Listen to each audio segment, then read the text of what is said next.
اعوذ باللہ من الشیطان الرجیم بسم اللہ الرحمن الرحیم۔ سب سے پہلے آقا علیہ الصلوۃ والسلام کی ذات اقدس پر درود و سلام کے نذرانے پیش کرتے ہیں۔ الصلوۃ والسلام علیک یا رسول اللہ وعلی آلک و اصحابک یا حبیب اللہ۔ الصلوۃ والسلام علیک یا سیدی یا نور اللہ وعلی آلک و اصحابک یا رحمت للعالمین۔ میرا نام ہے ڈاکٹر عثمان الیاس اور میں اپنے یوٹیوب چینل پر آپ تمام دوستوں کو خوش آمدید کہتا ہوں۔ پس سیلز کے جو مریض ہیں، مادہ تولید میں آنے والے پس سیلز کے جو مریض ہیں، ان کو آج میں نے کچھ چیزیں بتانی ہیں جن کے استعمال سے ان کے پس سیلز جو ہیں وہ کم ہوں گے انشاءاللہ تعالی۔ ان کے ایکٹیو سپرم بھی بڑھیں گے اور ٹوٹل اکاؤنٹ سپرم بھی بڑھیں گے۔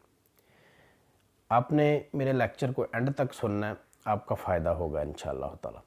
پس سیلز کی وجہ سے آج لوگ بہت زیادہ پریشان ہیں۔ وہ ڈاکٹرز حضرات سے، حکماء حضرات سے میڈیسنز لے لے کے تنگ آ چکے ہیں، لیکن پس سیلز کور نہیں ہوتے۔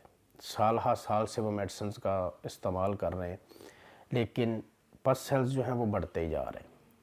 آج کچھ چیزیں ہیں جو میں آپ کو بتاؤں گا، جو آپ نے استعمال کرنی ہے، جن کے استعمال سے انشاءاللہ تعالی اللہ کے فضل و کرم سے آپ کا مسئلہ حل ہوگا۔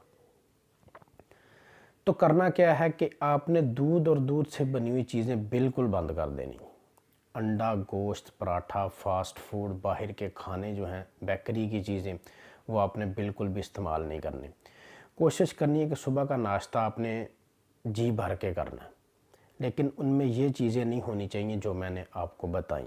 دالوں کا استعمال بھی آپ نے نہیں کرنا، ٹھیک ہے؟ تو زیادہ ناشتہ کریں، جی بھر کے ناشتہ کریں، لیکن ان چیزوں سے پرہیز کریں۔ دوپہر کے وقت آپ نے کھانا نہیں کھانا۔ دوپہر کے وقت کوشش کریں کہ آپ نے روٹی نہیں کھانی، آپ نے فروٹس کھانے اور آپ نے کچی سبزیوں کا استعمال زیادہ کرنا۔ کچی سبزیوں میں کھیرا ایک ہوتا ہے جس کو آپ سلاد کے طور پہ استعمال کرتے ہیں، اس کا استعمال آپ نے زیادہ کرنا ہے۔ ڈیلی آپ نے دوپہر کے وقت 2 کھیرے کھانے۔ کھیرے آپ نے کیسے کھانے؟ ان کو لے کے آپ نے پہلے دھو لینا، دھونے کے بعد آپ نے ان کو اوپر سے اور نیچے سے تھوڑا تھوڑا کاٹ لینا، ٹھیک ہے؟ کاٹنے کے بعد آپ نے وہ کھیرا چھلکوں سمیت، چھلکے نہیں اتارنے اس کے، چھلکوں سمیت آپ نے دوپہر کو 2 کھیرے لازمی استعمال کرنے۔ اور رات کو آپ نے جو کھانا کھانا اس میں آپ نے صرف 1 روٹی کھانی۔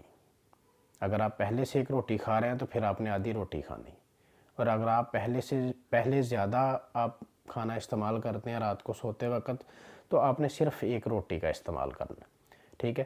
اس سے زیادہ آپ نے کچھ نہیں کھانا۔ بہت سے لوگ ہیں وہ رات کو سوتے وقت دودھ پیتے ہیں، بالکل نہیں پینا آپ نے۔ کوئی بھی اس طرح کی چیز آپ نے رات کو سوتے وقت میں استعمال نہیں کرنی۔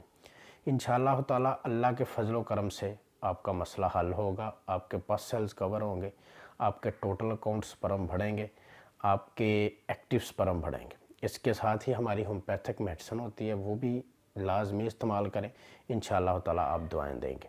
اس کے ساتھ ہی مجھے اجازت دیجیے، بہت جلد ایک نئے لیکچر کے ساتھ آپ کی خدمت میں حاضر ہوں گے۔ تب تک کے لیے اللہ حافظ۔ السلام علیکم ورحمۃ اللہ وبرکاتہ۔